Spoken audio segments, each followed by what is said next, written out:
ರಾಜ್ಯದಲ್ಲಿ ಸದ್ಯಕ್ಕಿರುವ ಶಿಶು ಮರಣ ಪ್ರಮಾಣ 2% ಮುಂದಿನ ದಿನಗಳಲ್ಲಿ ಒಂದಂಕಿಗೆ ಇಳಿಸುವ ಗುರಿ ಹೊಂದಿದ್ದು, ಈ ನಿಟ್ಟಿನಲ್ಲಿ ಕ್ರಮ ವಹಿಸಲಾಗುವುದು ಎಂದು ಮುಖ್ಯಮಂತ್ರಿ ಬಸವರಾಜ ಬೊಮ್ಮಾಯಿ ಹೇಳಿದರು.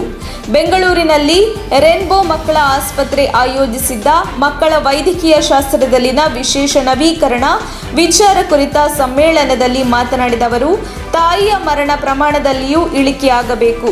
ರಾಜ್ಯದ 5-6 ಜಿಲ್ಲೆಗಳಲ್ಲಿ ತಾಯಿ ಮರಣ ಪ್ರಮಾಣ ಹೆಚ್ಚಿದೆ ಎಂದು ಬೇಸರ ವ್ಯಕ್ತಪಡಿಸಿದರು.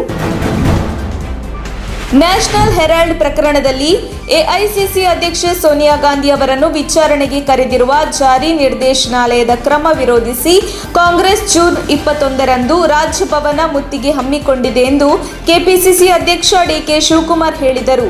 ತುರ್ತು ಪತ್ರಿಕಾಗೋಷ್ಠಿಯಲ್ಲಿ ಮಾತನಾಡಿದ ಅವರು, ಬಿಜೆಪಿ ಸರ್ಕಾರ ಕೇಂದ್ರ ತನಿಖಾ ಸಂಸ್ಥೆಗಳನ್ನು ದುರುಪಯೋಗಪಡಿಸಿಕೊಂಡು ಕಾಂಗ್ರೆಸ್ ನಾಯಕರ ವಿರುದ್ಧ ದ್ವೇಷದ ರಾಜಕಾರಣ ಮಾಡುತ್ತಿದೆ, ಕಪ್ಪು ಮಸಿ ಬಳಿಯುವ ಯತ್ನ ಮಾಡುತ್ತಿದೆ ಎಂದು ಆರೋಪಿಸಿದರು.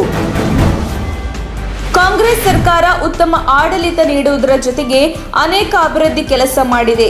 ಆ ಕೆಲಸಗಳೇ ಮುಂಬರಲಿರುವ ವಿಧಾನಸಭಾ ಚುನಾವಣೆಗೆ ವರದಾನವಾಗಲಿದೆ ಎಂದು ಶಾಸಕಿ ಲಕ್ಷ್ಮೀ ಹೆಬ್ಬಾಳ್ಕರ್ ವಿಶ್ವಾಸ ವ್ಯಕ್ತಪಡಿಸಿದರು. ಪಟ್ಟಣದಲ್ಲಿ ಭಾನುವಾರ ಕುಡಚಿ ವಿಧಾನಸಭಾ ಕ್ಷೇತ್ರದ ಸಮಗ್ರ ಅಭಿವೃದ್ಧಿ ಮತ್ತು ಪಕ್ಷದ ಸಂಘಟನೆಗಾಗಿ 6 ದಿನಗಳ ಬೃಹತ್ ಸೈಕಲ್ ಜಾಥಾದ ಸಮಾರೋಪ ಸಮಾರಂಭದಲ್ಲಿ ಮಾತನಾಡಿದ ಅವರು, ಸಿದ್ದರಾಮಯ್ಯ ಅವರ ಆಡಳಿತ ಅವಧಿಯಲ್ಲಿ ರೂಪಿಸಿದ ಹಲವಾರು ಜನಪರ ಯೋಜನೆಗಳ ಬಗ್ಗೆ ಕಾರ್ಯಕರ್ತರು ಮನೆ ಮನೆಗೆ ತೆರಳಿ ತಿಳಿಸಬೇಕಾದ ಅಗತ್ಯ ಇದೆ ಎಂದು ಕರೆ ನೀಡಿದರು. ಸುಪ್ರೀಂ ಕೋರ್ಟ್ನ ಘನವಿತ್ತ ಮುಖ್ಯ ನ್ಯಾಯಮೂರ್ತಿಗಳಾದ ರಮಣ ಅವರು ಜೈಪುರದ ಸಭೆಗಳಲ್ಲಿ ಪ್ರತಿಪಕ್ಷಗಳು ಮತ್ತು ವಿಚಾರಣಾಧೀನ ಕೈದಿಗಳ ಬಗ್ಗೆ ಪ್ರಸ್ತಾಪಿಸಿರುವ ಮಹತ್ವದ ಅಂಶಗಳ ಬಗ್ಗೆ ನನ್ನ ಸಹಮತ ಇದೆ ಎಂದು ಮಾಜಿ ಸಿಎಂ ಎಚ್.ಡಿ. ಕುಮಾರಸ್ವಾಮಿ ಭಾನುವಾರ ಟ್ವೀಟ್ ಮಾಡಿದ್ದಾರೆ. ಕ್ರಿಮಿನಲ್ ನ್ಯಾಯ ವ್ಯವಸ್ಥೆಯಲ್ಲಿ ವಿಚಾರಣೆಯೇ ಇಲ್ಲದೆ ದೀರ್ಘಕಾಲ ಬಂಧನದಲ್ಲಿ ಇರಿಸುವುದು ಒಂದು ಶಿಕ್ಷೆಯೇ ಸರಿ. ಆತುರ ವಿವೇಚನೆ ಇಲ್ಲದ ಬಂಧನಗಳು, ಜಾಮೀನು ಪಡೆಯುವಲ್ಲಿನ ಕಷ್ಟಗಳ ಬಗ್ಗೆಯೂ ಮಾನ್ಯ ಮುಖ್ಯ ನ್ಯಾಯಮೂರ್ತಿಗಳು ಕಳವಳ ವ್ಯಕ್ತಪಡಿಸಿದ್ದರು. ಈ ಹೇಳಿಕೆಯನ್ನು ಎಚ್.ಡಿ.ಕೆ ಬೆಂಬಲಿಸಿದ್ದಾರೆ. ಹಾಲಿನ ಬೆಲೆಯಲ್ಲಿ ಯಾವುದೇ ವ್ಯತ್ಯಾಸವಿಲ್ಲ, ಆದರೆ ಹಾಲಿನ ಉತ್ಪನ್ನಗಳ ದರ ಏರಿಕೆಯಾಗಲಿದೆ ಎಂದು ಕೆಎಂಎಫ್ ತಿಳಿಸಿದೆ. ಕೇಂದ್ರ ಸರ್ಕಾರ 5% ಸರಕು ಸೇವಾ ಸುಂಕ ವಿಧಿಸಿರುವ ಹಿನ್ನೆಲೆಯಲ್ಲಿ ನಾಳೆಯಿಂದ ಬೆಲೆ ಹೆಚ್ಚಳವಾಗಲಿದೆ. ಮೊಸರು, ಮಜ್ಜಿಗೆ ಮತ್ತು ಲಸ್ಸಿ ಬೆಲೆಗಳನ್ನು ಹೆಚ್ಚಿಸಲು ತೀರ್ಮಾನಿಸಿದೆ. ಲೀಟರ್ ಮೊಸರಿಗೆ 43 ರೂಪಾಯಿ ಇತ್ತು, ಜುಲೈ 18ರಿಂದ 46 ರೂಪಾಯಿ ಆಗಲಿದೆ. ಅರ್ಧ ಲೀಟರ್ ಮೊಸರಿನ ಬೆಲೆ 22 ಇತ್ತು, ನಾಳೆಯಿಂದ 24 ರೂಪಾಯಿ ಆಗಲಿದೆ. ಮಜ್ಜಿಗೆ 200 ml ಮಜ್ಜಿಗೆ ಹಾಗೂ ಲಸ್ಸಿ ಮೇಲೆ 1 ರೂಪಾಯಿ ಹೆಚ್ಚಿಸಲಾಗಿದೆ. ನನ್ನನ್ನು ಸೋಲಿಸಿದ ಹಾಗೆ ಬೇರೆ ಯಾರನ್ನು ಸೋಲಿಸಬೇಡಿ, ನಾನೇನು ಅನ್ಯಾಯ ಮಾಡಿದ್ದೆ ಹೇಳಿ ಎಂದು ವಿಪಕ್ಷ ನಾಯಕ ಸಿದ್ದರಾಮಯ್ಯ ಚಾಮುಂಡೇಶ್ವರಿ ಕ್ಷೇತ್ರದ ಕಾರ್ಯಕರ್ತರಿಗೆ ಪ್ರಶ್ನಿಸಿದ್ದಾರೆ. ಚಾಮುಂಡೇಶ್ವರಿ ಕಾಂಗ್ರೆಸ್ ಸಭೆಯಲ್ಲಿ ಮಾತನಾಡಿದ ಅವರು, ನಾನೇನು ದ್ರೋಹ ಮಾಡಿದ್ದೆ ಅದನ್ನು ಹೇಳಿ. ನನ್ನನ್ನು 35,000 ಮತಗಳಿಂದ ಸೋಲಿಸಿದ್ರಿ. ನಮ್ಮ ಗುರಿ ಒಂದೇ ಇರಬೇಕು, ನಮ್ಮ ರಾಜ್ಯ ಉಳಿಯಬೇಕು ಅಂದ್ರೆ ಬಿಜೆಪಿ ತೊಲಗಬೇಕು. ನಾನು ಮಾತನಾಡಿದ್ರೆ ಬಿಜೆಪಿಯವರು 20 ಜನ ನನ್ನ ಮೇಲೆ ಬೀಳ್ತಾರೆ, ಆದರೆ ನಮ್ಮವರು ಉಸಿರೇ ಬಿಡಲ್ಲ, ಗಿರಾಕಿಗಳು ಎಂದು ಸ್ವಪಕ್ಷದವರ ಮೇಲೆ ಅಸಮಾಧಾನ ಹೊರಹಾಕಿದ್ದಾರೆ. ಕಾಂಗ್ರೆಸ್ಗೆ ಸಂವಿಧಾನಬದ್ಧ ಸಂಸ್ಥೆಗಳ ಬಗ್ಗೆ ಗೌರವ ಇಲ್ಲ. ನ್ಯಾಷನಲ್ ಹೆರಾಲ್ಡ್ನಲ್ಲಿ ಅವ್ಯವಹಾರ ಆಗಿದೆ ಎಂದು ನೋಟಿಸ್ ನೀಡಲಾಗಿದೆ.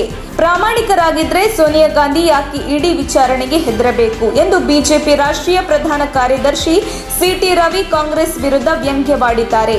ಬೆಂಗಳೂರಿನಲ್ಲಿ ಸುದ್ದಿಗಾರರೊಂದಿಗೆ ಮಾತನಾಡಿದವರು, ಕಾಂಗ್ರೆಸ್ನವರು ಏನೇ ಭ್ರಷ್ಟಾಚಾರ ಮಾಡಿದರೂ ವಿರೋಧಿಸುವ ಹಾಗಿಲ್ಲ ಎಂದು ಸಂವಿಧಾನದಲ್ಲಿಯೇ ಸೇರಿಸಿಕೊಳ್ಳಬೇಕಿತ್ತು. ಯಾರಿಗೆ ದೌರ್ಬಲ್ಯ ಇರುತ್ತದೆಯೋ ಅವರು ಮುಚ್ಚಿ ಹಾಕಲು ಪ್ರಯತ್ನಿಸುತ್ತಾರೆ.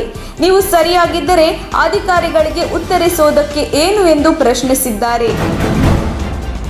ಖಾಸಗಿ ಬಸ್ಗೆ ಕಾರು ಡಿಕ್ಕಿಯಾಗಿರುವ ಘಟನೆ ದಕ್ಷಿಣ ಕನ್ನಡ ಜಿಲ್ಲೆಯ ಕಡಬದ ಕೊಡಿಂಬಾಲದಲ್ಲಿ ನಡೆದಿದೆ. ಶಿರಾಡಿ ಘಾಟ್ನಲ್ಲಿ ರಸ್ತೆ ಸಂಚಾರ ಸ್ಥಗಿತ ಹಿನ್ನೆಲೆಯಲ್ಲಿ ಒಳ ರಸ್ತೆಯಲ್ಲಿ ಘನ ವಾಹನಗಳ ಓಡಾಟ ಹೆಚ್ಚಿದ್ದು, ವೇಗವಾಗಿ ಬಂದ ಕಾರು ಬಸ್ಗೆ ಡಿಕ್ಕಿಯಾಗಿದೆ. ಘಟನೆಯಲ್ಲಿ ಕಾರಿನಲ್ಲಿದ್ದವರಿಗೆ ಗಾಯಗಳಾಗಿದ್ದು, ಖಾಸಗಿ ಆಸ್ಪತ್ರೆಗೆ ದಾಖಲಿಸಲಾಗಿದೆ. ರಸ್ತೆ ಅಪಘಾತದಲ್ಲಿ ಬೈಕ್ ಸವಾರ ಸಾವನ್ನಪ್ಪಿರುವ ಘಟನೆ ಬೆಂಗಳೂರಿನ ಜೆಪಿ ನಗರದ 3ನೇ ಹಂತದ ಖಾಸಗಿ ಸ್ಕೂಲ್ ಬಳಿ ನಡೆದಿದೆ. ಕಾರ್ತಿಕ್ ಎಂಬ ಯುವಕ ಮೃತ ದುರ್ದೈವಿ ಎಂದು ಗುರುತಿಸಲಾಗಿದೆ. ಇಂದು ಮುಂಜಾನೆ 5 ಗಂಟೆ ಸುಮಾರಿಗೆ ವೇಗವಾಗಿ ಬಂದ 2 ಬೈಕ್ಗಳು ಮುಖಾಮುಖಿ ಡಿಕ್ಕಿಯಾಗಿದ್ದು, ಓರ್ವ ಸವಾರ ಸ್ಥಳದಲ್ಲಿಯೇ ಸಾವನ್ನಪ್ಪಿದ್ದಾನೆ. ಘಟನೆಯಲ್ಲಿ ಮತ್ತೋರ್ವ ಸವಾರ ಗಂಭೀರ ಗಾಯಗೊಂಡಿದ್ದು ಸ್ಥಳೀಯ ಆಸ್ಪತ್ರೆಗೆ ರವಾನಿಸಲಾಗಿದೆ. ಹುಟ್ಟುಹಬ್ಬದ ದಿನವೇ ಯುವಕನನ್ನು ಬರ್ಬರವಾಗಿ ಹತ್ಯೆ ಮಾಡಿರುವ ಘಟನೆ ಕೆಂಗೇರಿ ಪೊಲೀಸ್ ಠಾಣಾ ವ್ಯಾಪ್ತಿಯಲ್ಲಿ ನಡೆದಿದೆ. ಗೊಲ್ಲಹಳ್ಳಿ ನಿವಾಸ್ ಹೇಮಂತ್ ಕುಮಾರ್ ಕೊಲೆಯಾದ ಯುವಕನಾಗಿದ್ದಾನೆ. ನಿನ್ನೆ ಮೃತ ಹೇಮಂತ್ ಕುಮಾರ್ನ ಹುಟ್ಟುಹಬ್ಬವಾಗಿತ್ತು. ಸೆಲೆಬ್ರೇಷನ್ ಸಲುವಾಗಿ ಮನೆಯಿಂದ ತೆರಳಿದ್ದಾನೆ. ಕೆಂಗೇರಿಯಲ್ಲಿ ಬಸ್ ಹತ್ತಿದ್ದ ಯುವಕ ಇಂದು ಬೆಳಿಗ್ಗೆ ಶವವಾಗಿ ಪತ್ತೆಯಾಗಿದ್ದಾನೆ. ಪರಿಚಿತರೇ ಬರ್ಬರವಾಗಿ ಹತ್ಯೆ ಮಾಡಿರುವ ಶಂಕೆ ವ್ಯಕ್ತವಾಗಿದ್ದು, ಯುವಕನ ಕೈ ಮೇಲೆ ತ್ರಿಶೂಲ ಟ್ಯಾಟೂ ನೋಡಿ ಪೋಷಕರು ಮೃತದೇಹ ಗುರುತಿಸಿದ್ದಾರೆ.